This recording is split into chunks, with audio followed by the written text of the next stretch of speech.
चलिए सीधे आपको लिए चलते हैं, लाइव तस्वीरें दिखाते हैं। राहुल गांधी प्रेस कॉन्फ्रेंस कर रहे हैं। मैं आपको कहना चाहते हैं,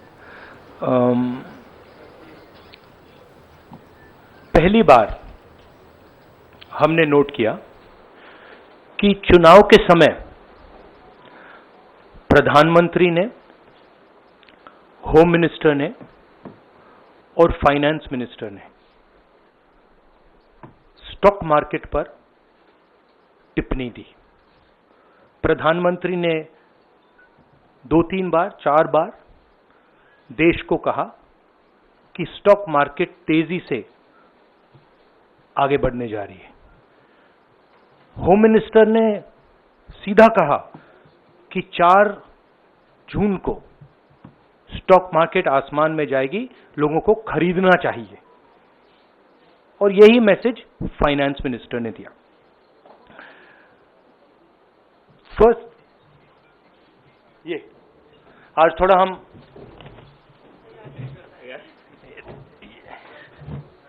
तो ये क्रोनोलॉजी है। अमित शाह कहते हैं बाय शेयर्स बिफोर 4 जून। 19 में नरेंद्र मोदी जी कहते हैं stock market will break records on June 4। फिर 28 मई को रिपीट करते हैं। 1 जून मीडिया झूठे एग्जिट पोल रिलीज करती है। बीजेपी का ऑफिशियल जो इंटरनल सर्वे था वो उनको 220 सीट दे रहा था। तो ये इंफॉर्मेशन बीजेपी के लीडर्स के पास था। इंटेलिजेंस एजेंसीज ने 200 और 220 के बीच में सरकार को बताया था कि उनकी सीट्स आ रही हैं। 3 जून को स्टॉक मार्केट सारे रिकॉर्ड तोड़ देता है और 4 जून को खटाक से स्टॉक मार्केट अंडरग्राउंड चला जाता है। अगला स्लाइड दिखाइए जरा। ये देखिए 31 मई massive stock activity, more than double what was there on 30th, more than double what was there on 29, 28। ये अनोमली देखिए। ये कौन लोग हैं? ये वो लोग हैं जो जानते हैं कि कोई ना कोई घपला हो रहा है। हजारों करोड़ रुपए यहां पे इन्वेस्ट हुए हैं, फॉरेन इन्वेस्टर्स ने इन्वेस्ट किए हैं। और उसके बाद 30 लाख करोड़ रुपए का लॉस होता है। किसका लॉस होता है? रिटेल इन्वेस्टर्स का लॉस होता है। तो ये जो आप देख रहे हैं हिंदुस्तान की स्टॉक मार्केट की हिस्ट्री का सबसे बड़ा स्कैम है। और इसके बारे में हम कुछ सवाल पूछना चाहते हैं। पहला सवाल, why did PM&HM give specific investment advice to the 5 crore families investing in the stock market? Is it their job to give investment advice? Second, why both interviews were given to the same media house owned by the same business group, which is also under SEBI investigation for manipulating stock market? Third, what is the connection between the BJP, the fake exit pollsters, and the dubious foreign investors who invested one day before the exit polls were announced and made a huge profit at the cost of 5 crore families? We demand a JPC into this. We are absolutely convinced that this is a scam. Somebody has made thousands of crores of rupees at the cost of Indian retail investors, and the Prime Minister and the Home Minister have given an indication to buy. And this is a criminal act. So we demand today a joint parliamentary committee to investigate this. मैं हिंदी में बोल देता हूं, प्रधानमंत्री ने देश की जनता को इन्वेस्टमेंट एडवाइस क्यों दी और 5 करोड़ परिवारों को जो इन्वेस्ट करते हैं उनको प्रधानमंत्री ने, होम मिनिस्टर ने स्टॉक खरीदने का आदेश क्यों दिया। दूसरा, दोनों इंटरव्यूज जो किए गए थे वो अदानी जी के जो चैनल्स हैं उनको दिए गए थे, उन पर सेबी का इन्वेस्टिगेशन हो रहा है, तो उन चैनल्स का क्या रोल है। और बीजेपी के बीच में जो फेक एग्जिट पोलस्टर्स हैं और ये जो फॉरेन इन्वेस्टर्स हैं, इनके बीच में क्या कोई रिश्ता है, और अगर रिश्ता है तो क्या है। हम जेपीसी चाहते हैं, हम इन्वेस्टिगेशन चाहते हैं और देश इसकी सच्चाई जानना चाहता है। धन्यवाद। शुक्रिया राहुल जी। साथियों, अभी राहुल जी ने आपको स्पष्ट तरीके से क्रोनोलॉजी समझ लिया है। बार बार गृह मंत्री कहते थे अब क्रोनोलॉजी समझिए। आज राहुल जी ने देश को क्रोनोलॉजी समझाया है।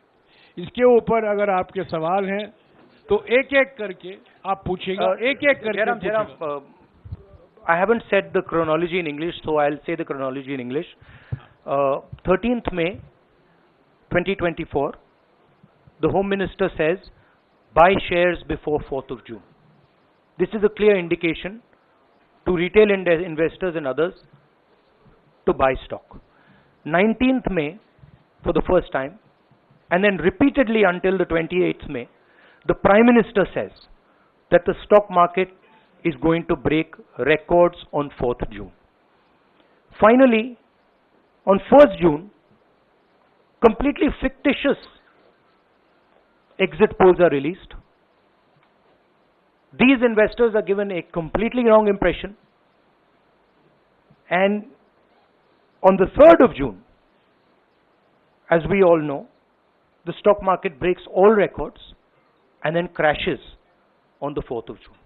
Whoever has made money as the stock market rose and also as the stock market crashed. And we are interested in having a joint parliamentary committee, a JPC, to investigate the role of the Prime Minister, the role of the Home Minister, role of BJP members, and also those people who have done these fake exit polls. And finally, we want to understand who are the people, these foreign investors, who did these trades. So we want an investigation for that. शुक्रिया राहुल जी। हाँ संजय। राहुल जी, इससे पहले भी आपने Adani issue पे JPC पिछली लोकसभा में मांग की थी, तो क्या आप चाहेंगे कि ये इशू और हिंडनबर्ग इशू दोनों कंबाइन हो और दोनों की जांच हो? ये जो इशू है, this is a broader issue than just the Adani issue. It is connected to the Adani issue, but this is a much broader issue. This is directly the Prime Minister of India, Home Minister, who are privy to data on actual election results, who have IB reports, who have their own data, who are advising retail investors to buy stock on the 4th. This has never happened before. And by the way, the Prime Minister has never commented on stock market before this. This is the first time the Prime Minister has commented, very interestingly, and multiple times, one after the other, saying that stock market is going to boom, stock market is going to boom, stock market is going to boom. And at the same time, he has information that the exit polls are wrong. He has information that he knows what is going to happen because he has IB data and he also has his own party data. हाँ जी रवि। राहुल जी, मेरा सवाल यही है कि जी news ने भी ये सारी चीज बताई है जनता को कि कई चैनलों ने मिलकर ये सब चीज किया है, जिस तरह से एग्जिट पोल करके लोगों को गुमराह किया है, जिस तरह से शेयर बाजार में सारा कुछ हुआ है। जी न्यूज ने भी इस मामले को उठाया है और बताया है, और आपके कहने का सीधा अर्थ है कि अडानी को इसका फायदा उठाने के लिए किया गया है? नहीं, मेरा कहने का ये अर्थ है कि उसमें अदानी इन्वॉल्व हो सकता है, मगर ये अदानी से बहुत बड़ी चीज है।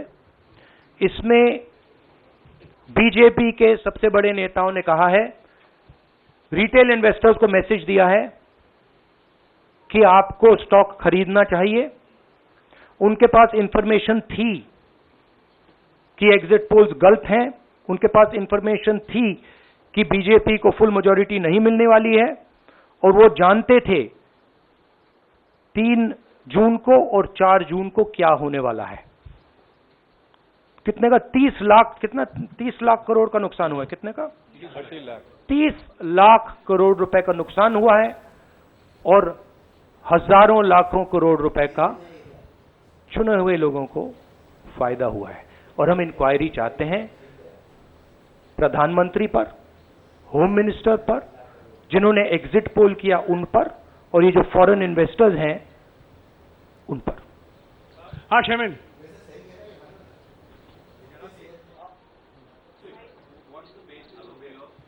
बहुत दूर है।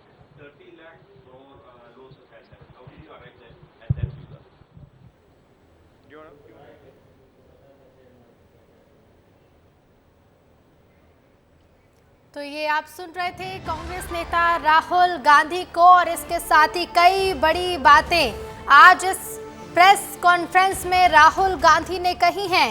देश की जनता को इन्वेस्टमेंट की एडवाइस दी, कई तरह के आरोप पीएम पर, गृह मंत्री पर लगाए हैं, और इसके साथ ही आपको बता दें, जांच की मांग भी राहुल गांधी ने उठाई है।